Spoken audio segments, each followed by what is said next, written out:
আমি তো না, আমি তো সরকার প্রধান না, আর আমি তো স্বরাষ্ট্রমন্ত্রী না।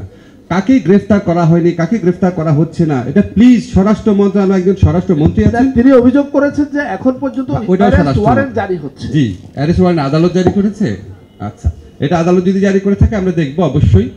আর গ্রেফতারগুলির ব্যাপারে আপনাদের একটু জানিয়ে রাখি, আমাদের স্বরাষ্ট্রমন্ত্রী আছেন, আমাদের স্বরাষ্ট্র মন্ত্রণালয়ের দায়িত্বে নিয়োজিত একজন প্রতিমন্ত্রী আছেন, আমাদের সিনিয়র একজন সচিব আছেন, আমাদের আইজিপি আছেন, আমাদের বিভিন্ন সংস্থার অনেক হেড আছেন।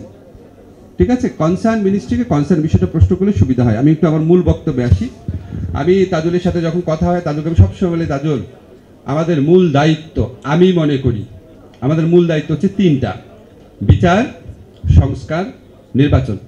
তার মধ্যে আমার কাছে, তাজুলের কাছে, আসাদের কাছে অ্যাটর্নি জেনারেল হিসাবে আমাদের কাছে মূল দায়িত্ব হচ্ছে বিচার।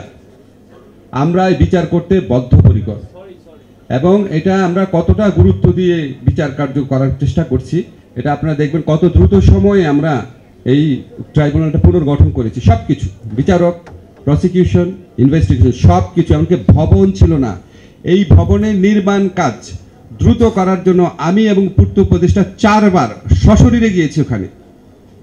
আর ভাই কিছু করার নাই, যা করার সবই করছি।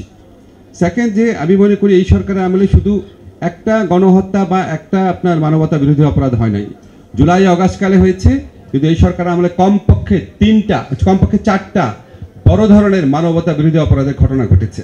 একটা হচ্ছে জুলাই অগাস্ট হত্যাকাণ্ড, একটা হচ্ছে বিডিআর হত্যাকাণ্ড, একটা হচ্ছে শাপলা হত্যাকাণ্ড, আর একটা হচ্ছে ধারাবাহিক গুম এবং বিচার বহির্ভূত যে হত্যা, সেই বিচ্ছিন্নভাবে হলেও ওটার মধ্যে একটা মানে কনসার্টেড এফোর্ট এবং সুনির্দিষ্ট পরিকল্পনা ছিল।